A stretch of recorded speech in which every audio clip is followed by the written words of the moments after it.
Hello, this is John Osborne, and in dialogue with John Collins on the subject of elevator repair services, Seagull. Currently, at least as this interview is taking place, or this discussion, I'd rather say, at the Skirball Center at NYU. And I guess we're starting by introducing ourselves. Yes. I am an instructor in both theater studies at the Tisch School of the Arts at NYU and in dramatic literature at NYU. I also run communication skills workshops at the Cooper Union using theatrical techniques to improve the teamwork and communication skills of the engineering students. So that's my current academic situation. At NYU, one of the primary classes I've taught over many years is realism and naturalism, which intersects nicely with Chekhov. He's, of course, one of the major figures in that 19th century movement, or is seen as a major figure, although there's a bit of debate over whether he should be called a naturalist or a realist, which maybe we'll get into or maybe not. And another class that I happen to be teaching this coming fall and have taught once before is entitled Drama and the Novel, which is in the dramatic literature program, which is associated with the English department. So not part of the Tisch School of the Arts, but part of the School of Arts and Sciences. That subject, I think, intersects with a good deal of the work that Elevator Repair Services has done over the years. And we might get into that a little bit. So that's me. Maybe. Sure. Thanks, John. I'm John Collins. I'm the artistic director of Elevator Repair Service Theater. I founded the company in 1991. And I'm also the director of our current production of Seagull at Skirball Center. And that's most of what I do. And it's Seagull, not the Seagull, is that correct? Yeah, I mean, we dropped the, I think, partly unconsciously because that was just our shorthand for the project for a long time. And, you know, sort of in retrospect, I liked dropping the definite article just because, you know, this is one of those plays where there are so many productions of it. I certainly wouldn't want to claim to be the Seagull. So we thought we would just be Seagull.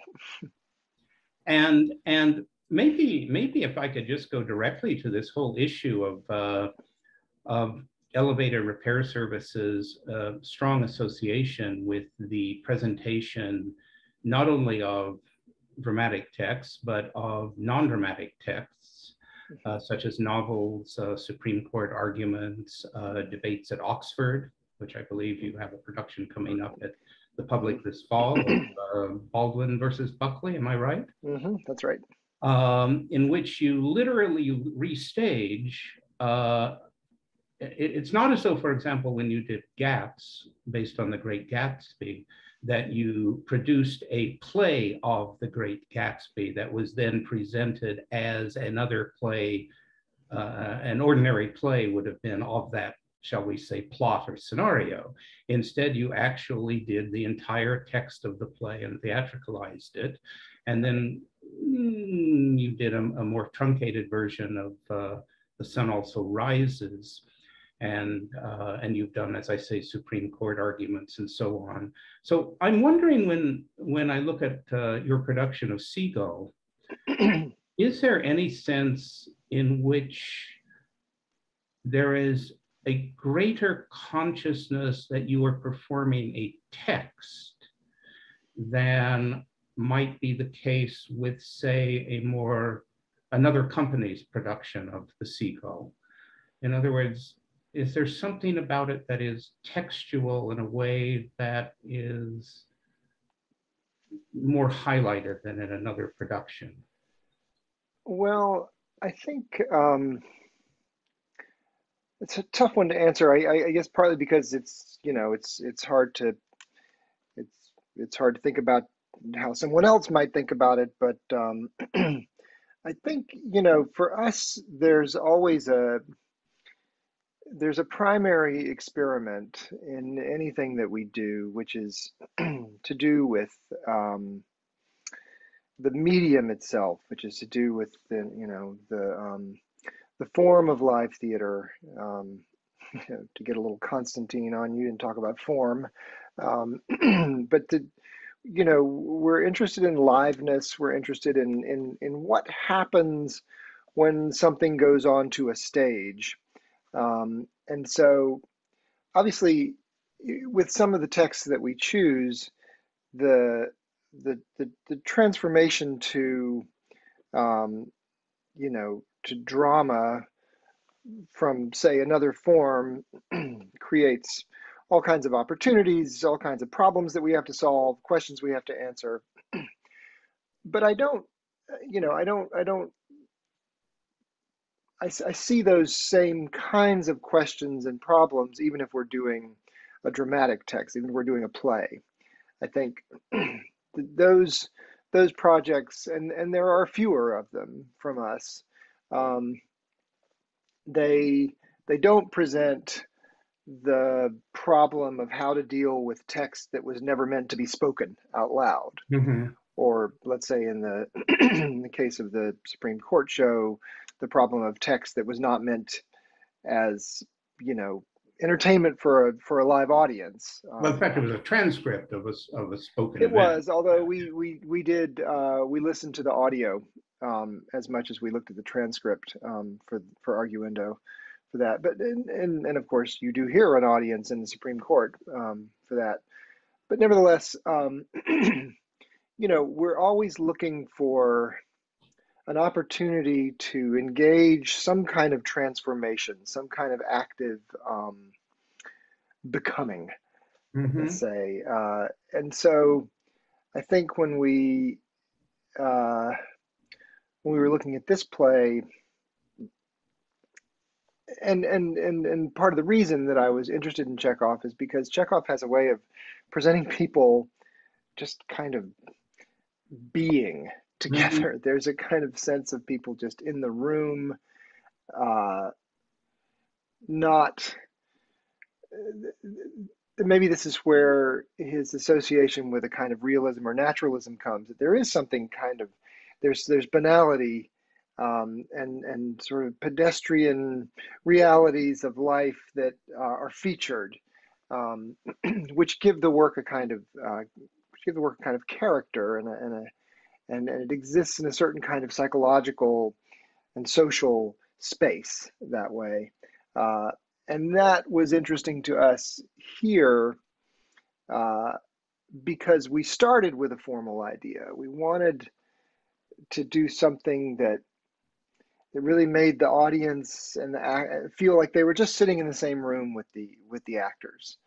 And this is something I come back to over and over again. And it's more present and more foregrounded in some of our work than others. But this sense that the form of live theater is primarily defined by its liveness, by the kind of realism of the real people sitting in front of you, breathing the same air. Yeah, is that why? Is that what lays behind or the fairly extended interactive monologue that you begin with the audience talking Yeah, about the theater in a very tongue-in-cheek way? sure. The stage is, I don't know how many miles deep and how many. It keeps changing. Yeah, Yes, and apparently we're in danger of being flooded by some sort of old but the Minetta Creek, yes. passage that I wasn't aware of.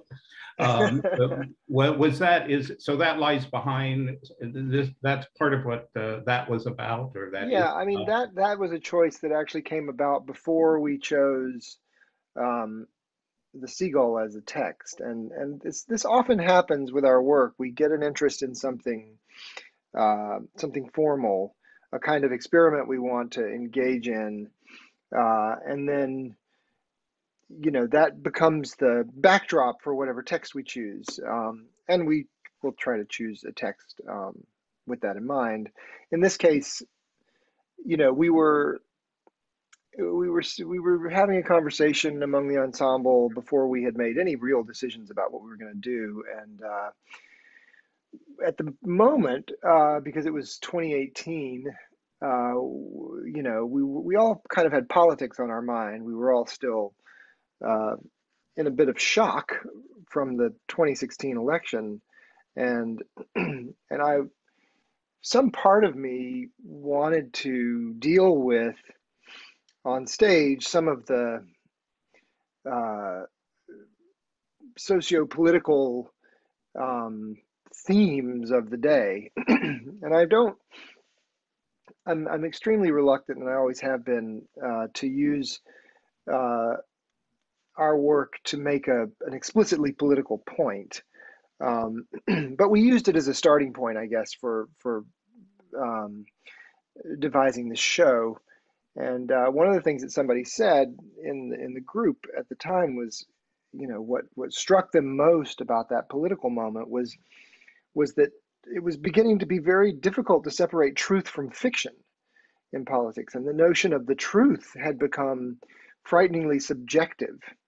Um, and so we started to think about that as a kind of entry point, and and we talked about how in the theater, we have the privilege and the opportunity of not being truthful. That this is that you come to the theater, um, you approach the theater in a different way than you approach the newspaper. Depending on where you sit and what your interests are, the theater can be a place to completely escape reality, or enter a new reality. And so I was very interested in the fact that, like, in the theater, you have these profound, undeniable truths. You know where you are. You know where the actors are. You walked into that building. That's a stage. There are just all these undeniable truths, and but they intermingle with the fiction of whatever you're working on, and there's a kind of wonderful interplay between what's true and what's not true Mhm. in the theater. What's literally true and what you are trying to believe or make an audience believe is true in some other way. So the curtain speech was, we decided, an example of uh, an element of the form that people tend to always accept as a certain kind of truth. It comes before the play starts. You're being told things that are not part of the imaginative world. Um, but then I thought, well, this is something that I'd like to mess with, and I'd like to see how something like that, which is um, generally received to be a certain kind of truth. Let's see what happens if we let that fade into something that is fictitious, that is the play ultimately. So that was why we liked that entry point for this show. And it also took a while to get to the very famous first couple of lines of this play. Right. Depending on what night you saw it, it got Oh, shorter as the run went I mean, on. why do you always wear black? I'm in mourning for my life. So it's a very famous opening, and you didn't open with it. Yeah. I think even once you went to the text of the Seagull, it was a while before we got to it, if I remember. Am I right Yeah. about that? Susie drops it in the beginning of Act 3. Yeah. Yes, yes. um, Yeah, like, I yeah. think that was, I mean, the the reasoning behind that was, I think, for us entirely practical. We were trying to kind of massage that transition Mhm. from curtain speech, just Pete talking, to anyone else speaking. So our priority at that moment was guiding the transition into the reality of the play. And so we felt we had to choose very carefully how the dialogue started to happen, how much it was In other words, we didn't want to have just a throw a switch on and now we're in the play. And so I Whereas think, especially with an opening that is so familiar to the one who mhm. knows the play, I guess that would have been a switch. Yes, I think that was part of the thinking Yes. about it. Yeah. Yeah. And you know, and these decisions we make when we're working through maybe a more experimental part of the work, the decisions are fairly intuitive. And we certainly tried that, and we tried different versions of it, and we work it back and forth until we find something that we feel like, you know, uh, is the right intuitive path into the And text in this I case. suppose it also puts one in the audience on notice if if you're someone who is familiar with the play, that you're not sure what's going to happen. In other words, I did not have the comfort level watching this Hmm. as to what was coming next, so to Hmm. speak. It removes that comfort level from you, Yeah. and Which, creates yeah, a, I think, a very exciting kind of experience. yeah, and look, I mean, it's no the fact that it is a familiar play, and you know, one of his four most famous, and he didn't write that many anyway, uh, is, you know, is in some ways a kind of challenge or even an obstacle for us, because we, you know, for many people have seen it before, many people have seen it many times before, and many people have studied it and know it really well. And so, you know, it's in some ways it's dangerous territory for experimentation that Mm-hmm, way mm-hmm. because there are so many expectations. I mean, in some ways, the same could be said for, you know, a novel like The Great Gatsby, where, you know, it has such a presence in popular culture, um, that has come about through many other adaptations, uh, that, you know, it makes it challenging to make original decisions, Mm-hmm. or even to push against it sometimes. So we were certainly aware of that. And in fact, when we when we started out, I was kind of determined not to do one of the more familiar ones because uh, I was hoping to, you know, sidestep that, you know, uh, You mean not one that of the more familiar Chekhovs, or one? yeah, yeah.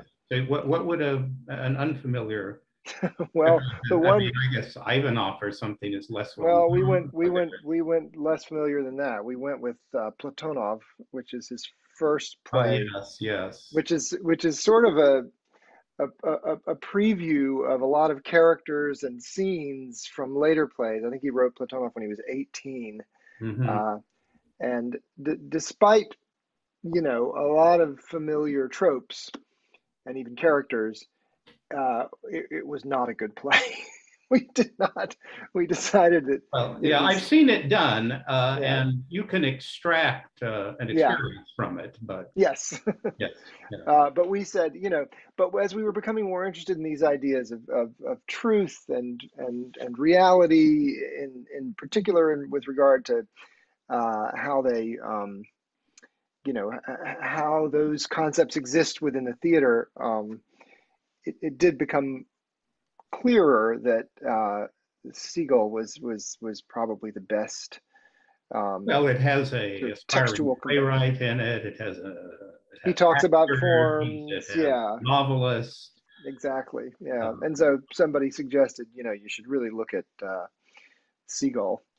And I said, Play within the okay, play. Yeah, exactly. yeah, yeah, Yeah. yeah, yeah.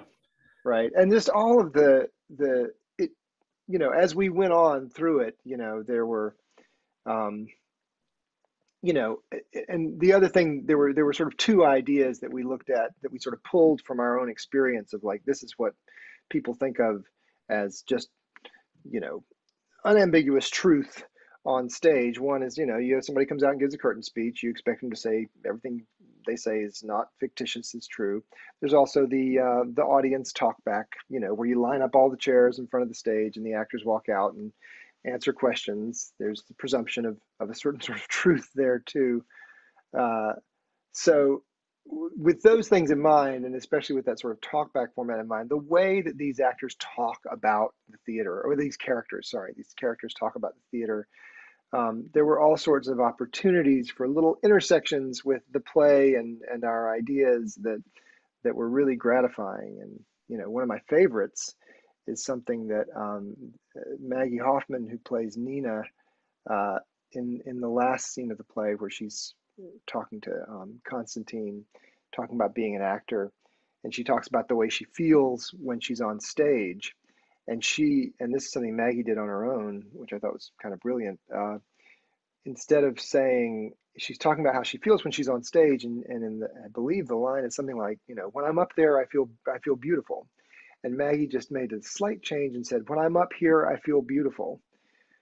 Again, sort of bringing it Yeah, back right to where we are. I And think I remember that moment. Yeah. yeah, and and I just think that's kind of beautiful, because you're, whatever, whatever imaginative reality you are conjuring on the stage, it is always in direct conversation with the, completely unambiguous reality of a live person sitting on a stage talking to a live audience. So the interplay of those realities is that's why I'm in the theater, really. I mean, How much is there active? How much is every performance like every other? How much uh, fluidity is there in mostly that? similar. We what Pete does at the beginning of Act One and what Susie does at the beginning of Act Three certainly have a lot of flex in them. Let's say Uh-huh. um, they both kind of work off of outlines. Remind us who they were playing. Pete is Semyon, is school teacher, and Susie is Masha. Okay. Um, and so so Susie has a has a note to include. Uh, we always wear black. I'm in mourning for my life. She throws that in when she's talking about herself in Act Three, at the top of Act Three, but basically what she's doing is kind of going through a slightly more elaborate and personal way of giving you the stage directions that are at the top of Act Three, which Mhm. describe the medicine cabinet and the sideboard and the dining Mhm. table. You know. So that's one thing you do that is quite textual, is you actually uh, recite, if that's the right word for it, or speak maybe, certain stage directions. Yeah, Is that correct? Yeah. at least in a few places, I think so. Yeah, Yes, yeah, yes, yes. What yeah. about an audience? Uh, when you're doing a sort of significant, if you will, experiment, I don't know the right word, That's experiment's a good word. experimental approach to a well-known play. Mhm. How do you think about the hypothetical audience member who is seeing the play for the first time? So I can see it, and I Uh-huh. read a lot as a result of having known the play before. Mhm. In other words, the departures from the original sequencing of the dialogue, whatever the departures are, setting, period, Mhm. whatever they are, become things that I, as an audience member, actively engage with because I know the original. Mhm. How do you think about the first timer? How do you think they would react Well, to I a mean, production like this? the way that I engage with it myself, I mean, I don't do any work with the play without the ensemble. In other words, I don't read it by myself and take notes and get ideas and then bring them into rehearsal. All of it is done from the moment the idea for that text comes up. All of it is done with the ensemble. And so, the entire development of the idea is a process of creating an experience. And so I become very much engaged in what that experience is going to be. Um, and it, with the aim of making it, you know, um, truthful, in the sense that I don't want to take something that I don't see in the play and apply it. You know, obviously there's a kind of there's a frame around it that we have created, but Mhm. inside that frame is the meat of this play, and so, you know, I guess the short answer is I don't think much about the difference between those two experiences, you know, because it's hard for me to uh, I think I would get completely bogged down in trying to second guess what Mhm. would this moment be like for someone who really knows the play well versus what it might be like for someone who's never seen it Mhm. before.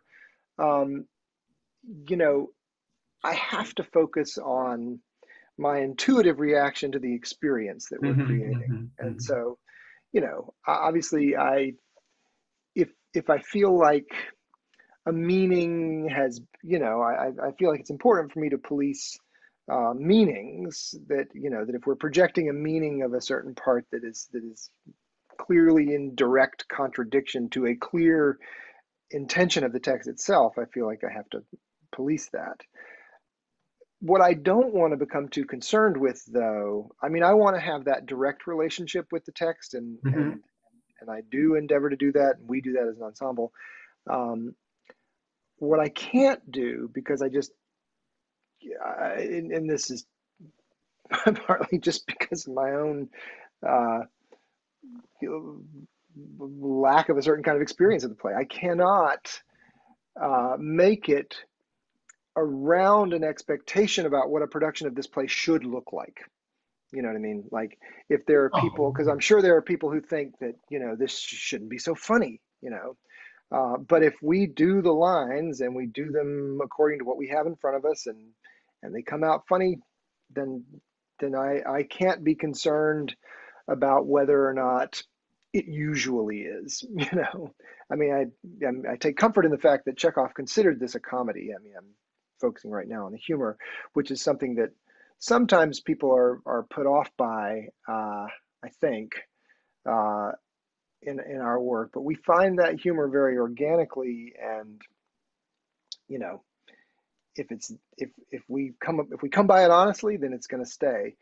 And things like that, that might offend a a certain kind of expectation of, you know, a sort of polite period piece, which is what you often see yeah. with Chekhov, then I just can't be concerned with that, because and what I have to hope and believe And is I'm that, glad you're not, by the way. Yeah. yeah.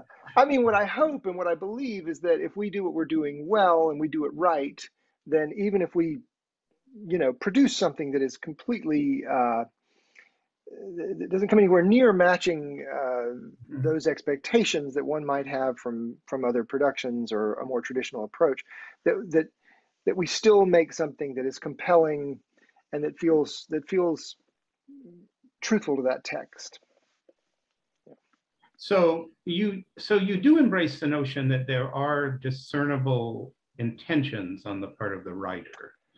Um, Uh, yeah, I mean, I think maybe I would just slightly distinguish intentions from what is clearly unambiguous in the text itself. okay.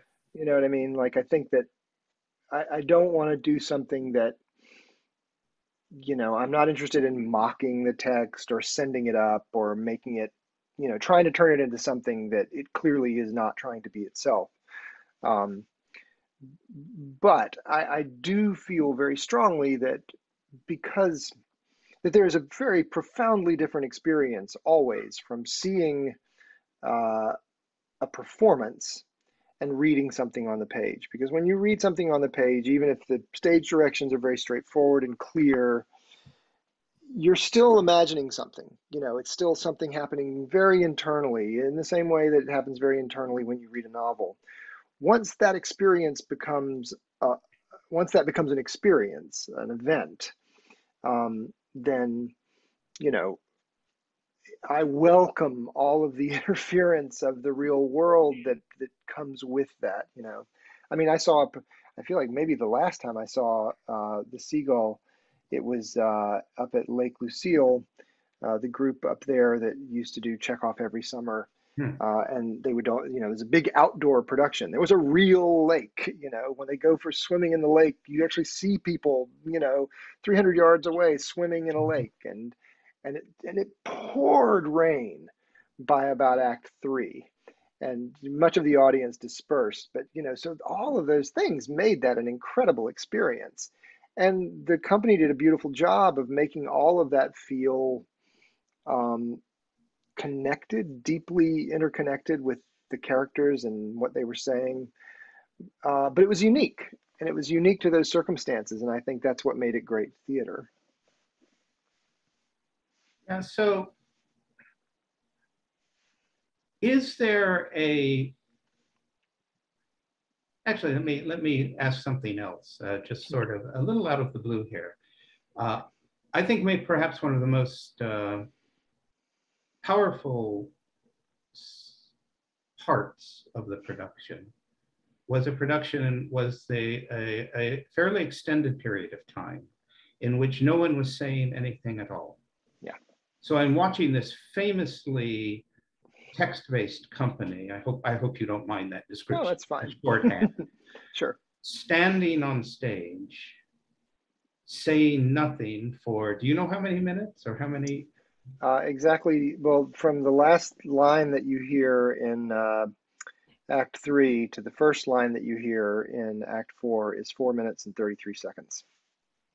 And you didn't hear anything, at least the day I was there, from the audience either. It was absolute spellbound silence. Yeah. And I believe, by the way, that another very famous line from the play, "The angel of silence is flying over us," was not said. Am I right about It that? is. Yeah, It that's is. in yeah, that's in Act One. Okay, I'm sorry. Yeah.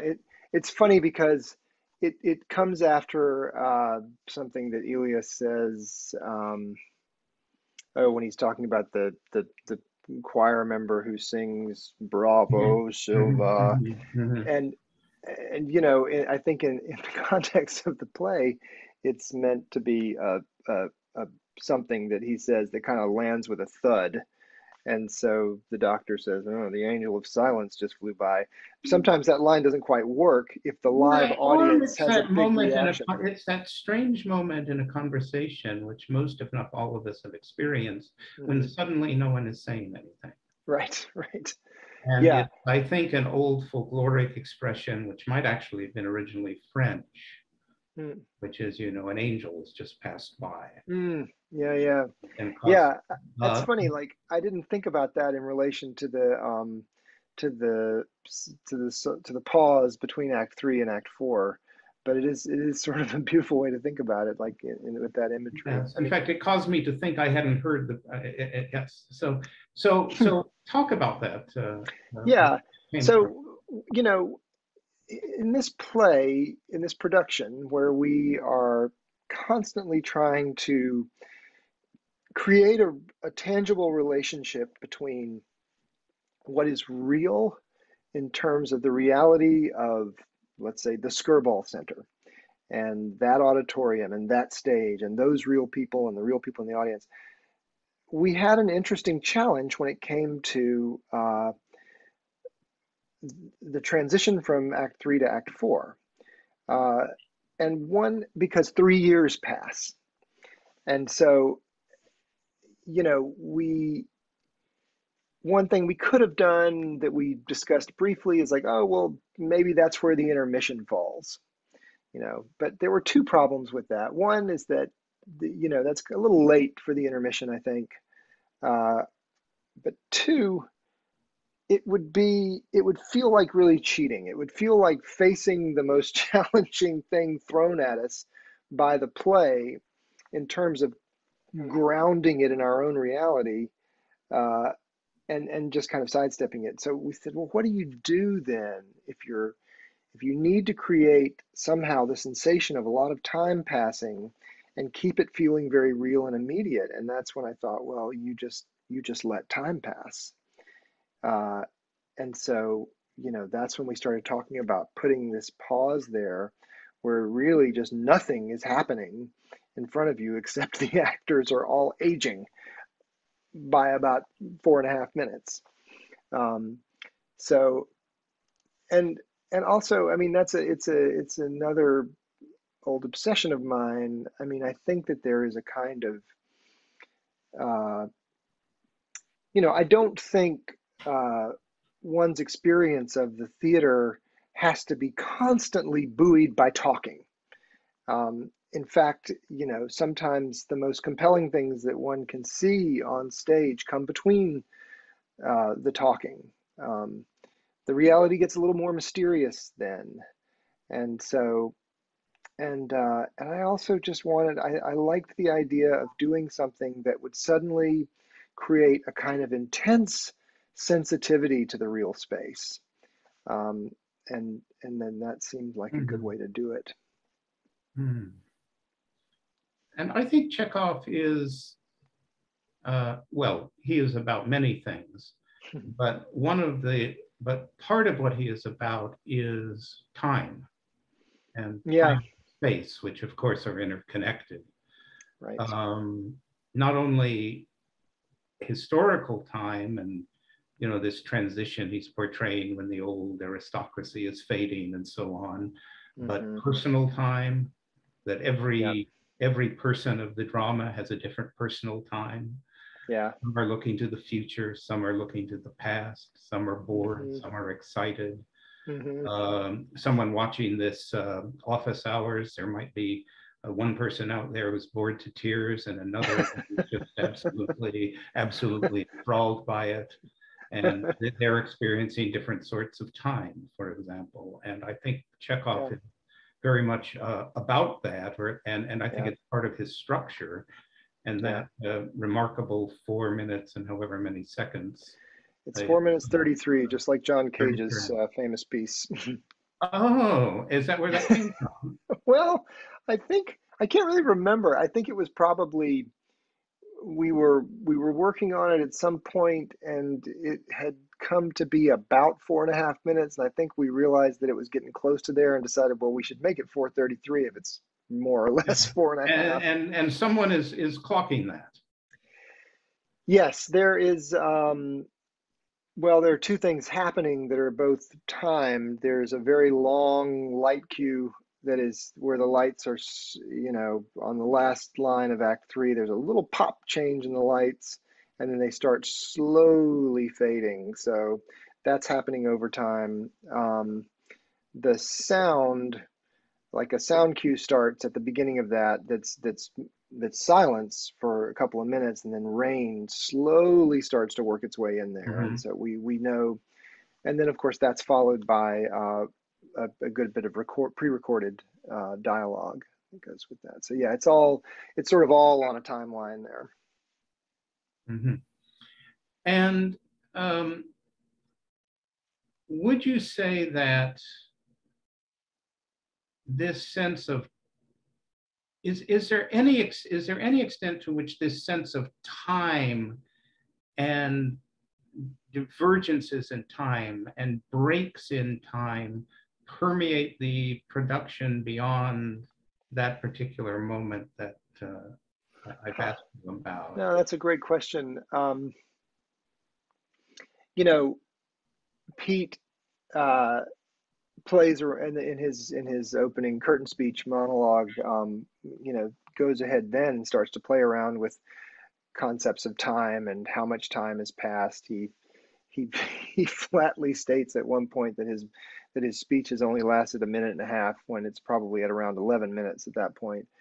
Um, he misstates the running time of the show a couple of times in there. I mean, he sort of starts us out by with a kind of attempt to, you know, if a bit jokingly, to disrupt uh, any kind of objective sense of time right at the beginning. But within the play, uh,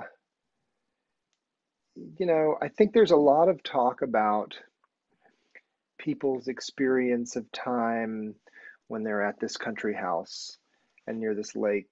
And, there's a kind of tension between um, how one can let time pass in a way that is rejuvenating and relaxing, and maybe, a sort of sign of privilege, versus, a sort of darker sense of time passing without anything happening, and with being bored, and with not having anything to do. This is there's a kind of time anxiety, that some of the characters experience, I think.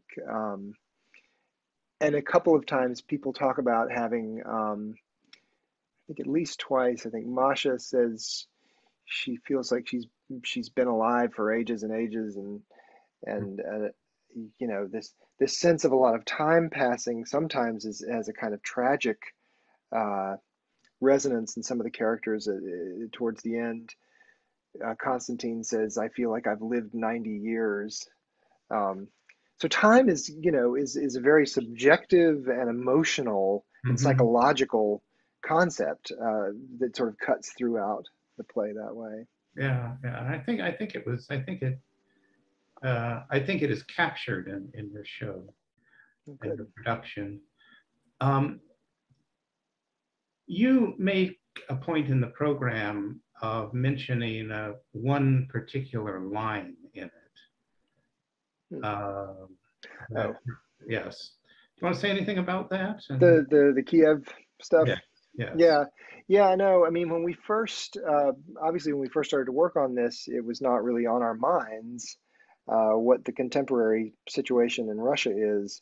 But we were all a bit jolted by, the current events, and the war in Ukraine, and suddenly realized, I mean, that's partly gave some new weight and significance to some of what was being said, in this play. I mean, this, we're going back. This is several Russias ago. you know, yes, we're pre-Soviet Union, and at a time when, a certain Russia was beginning to fade. And of course, this was sort of an interest of Chekhov's, I guess. I mean, culturally, as well as politically. Um, but it didn't seem so. We talked a lot about, we really wanted to make sure we weren't, honestly, we just wanted to make sure we weren't stepping in it, and and and saying anything accidentally that we didn't mean to be saying. So it did seem important to acknowledge to our audience, that, there are references to Ukraine in this, and in fact some sort of at least one derisive reference when, yes, which would be the derision of one person in the play, one right. character. Right, Uh, but it's sort of like classist attitude about, a province of Russia, basically. yes, yes, Uh, and so we decided to leave that in there, despite the fact that it might suddenly jolt people into thinking about. Um, there were other things that we decided to cut.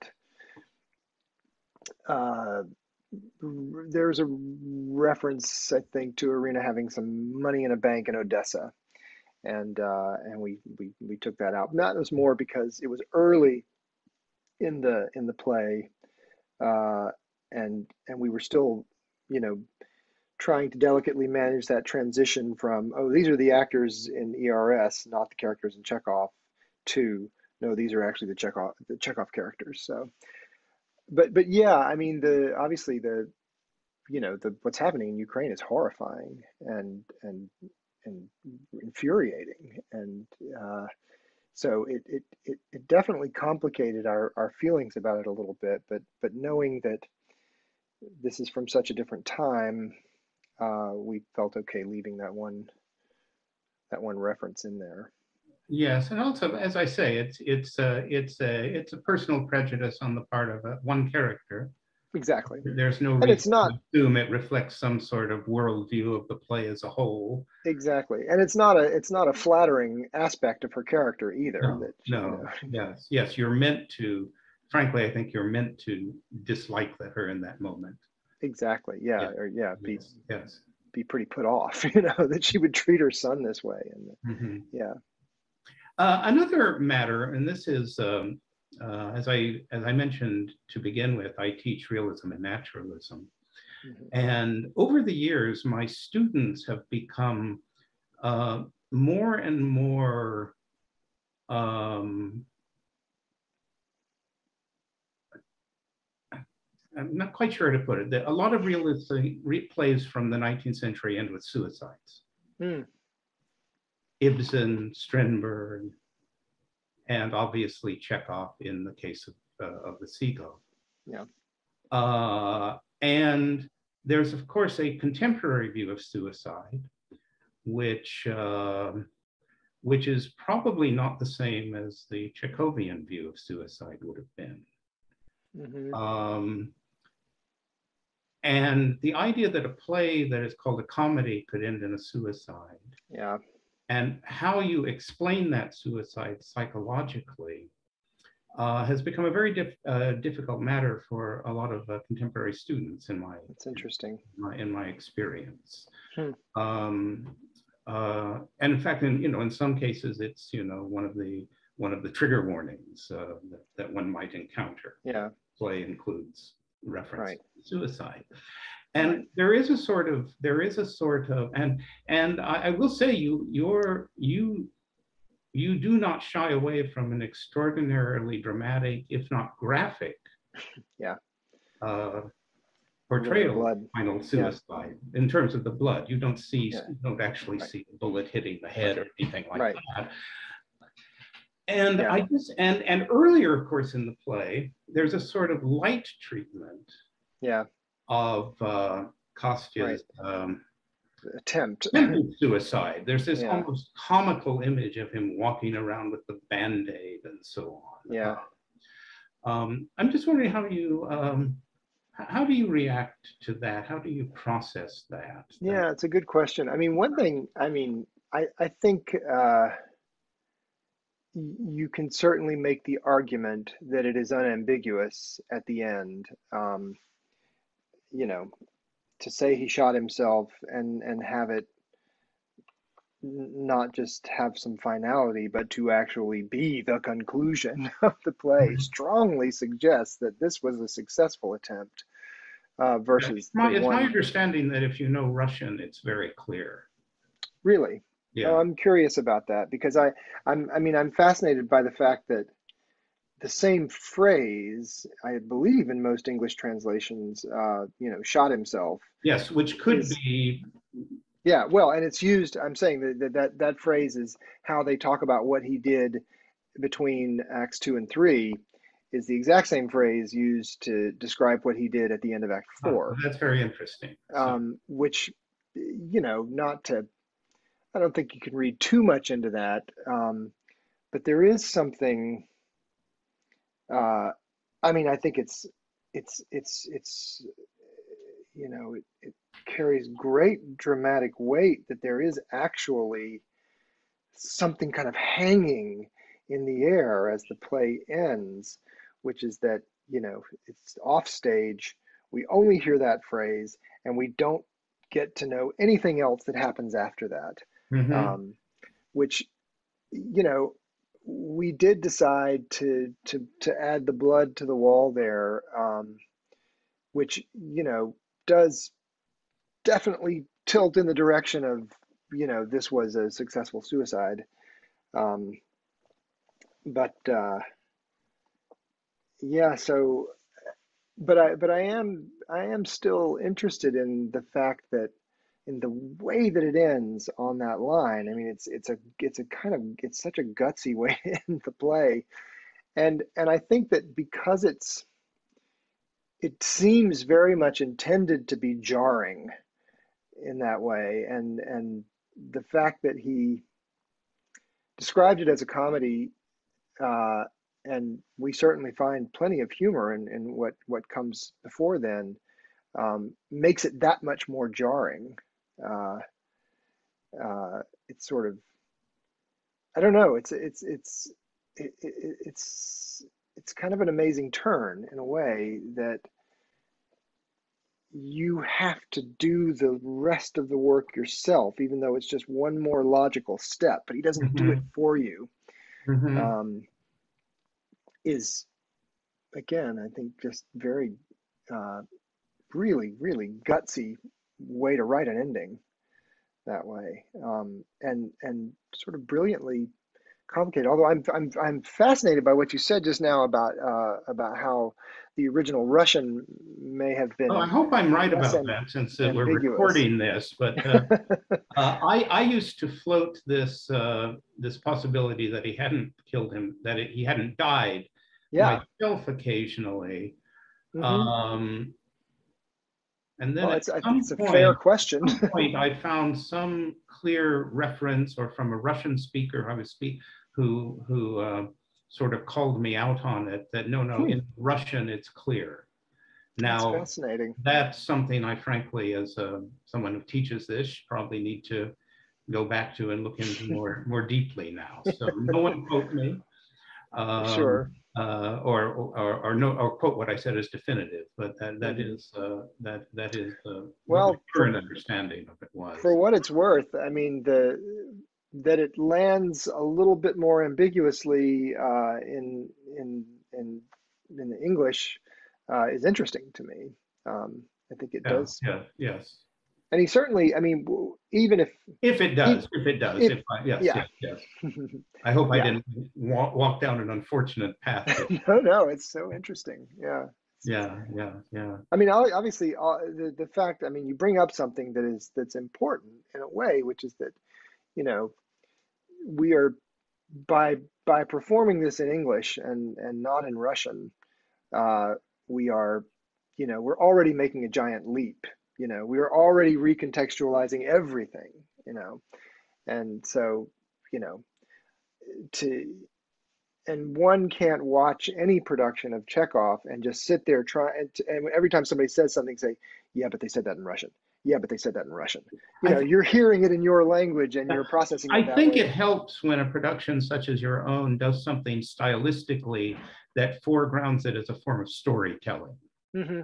So I can Hmm. tell a Greek myth and not Sure, you here's don't the have to be speaking story of the Greek. Greek myth, or here's a biblical tale, or here's Yeah, the medieval folk tale, or whatever. And it doesn't right. have to be in the original language. It's sort of accepted that I am Hmm. telling it to you in my language.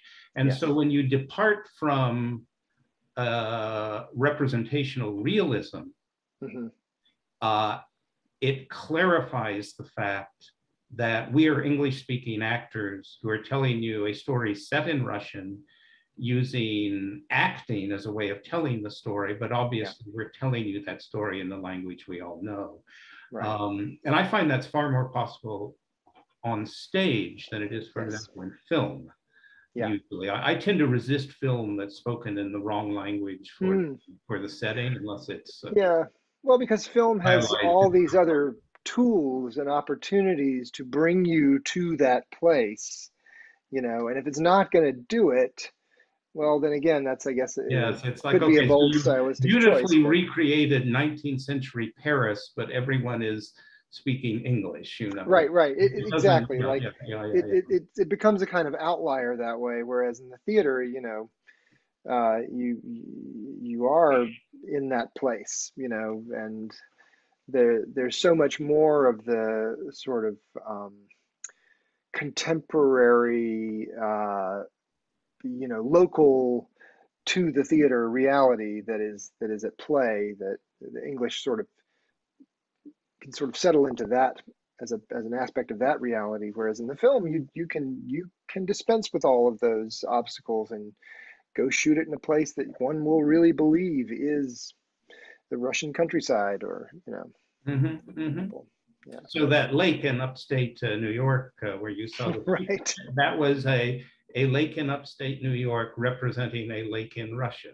That's right. And the characters were presumably speaking English, representing Yes.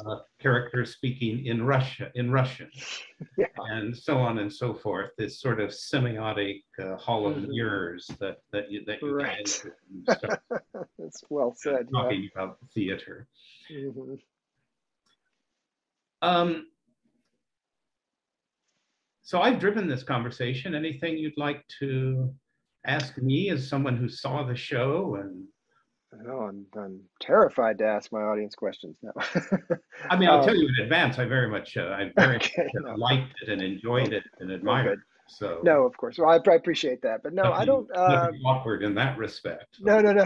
Of course, I'm joking, but I don't think so. I mean, your questions have been great, and they've really kind of taken me to, um, I mean, they have answered a lot of the questions that I would have about the experience of someone so well versed as yourself watching the play, and that's very interesting to hear, and you've given me a great opportunity to talk about the things that were really motivating us. So I feel Yes, like and I we've. watched it. I saw the play before I knew I was going to be doing this. Oh, So good. you're getting an experience. So I had an experience unfiltered by the knowledge I was going to have to engage in a discussion, Good, good.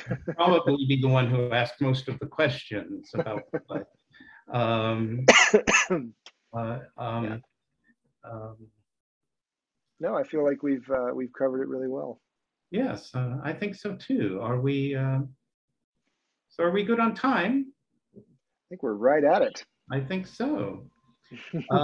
Well, thanks very much, John. Thank you, John. Okay, that seems Uh, like a good way to sign off.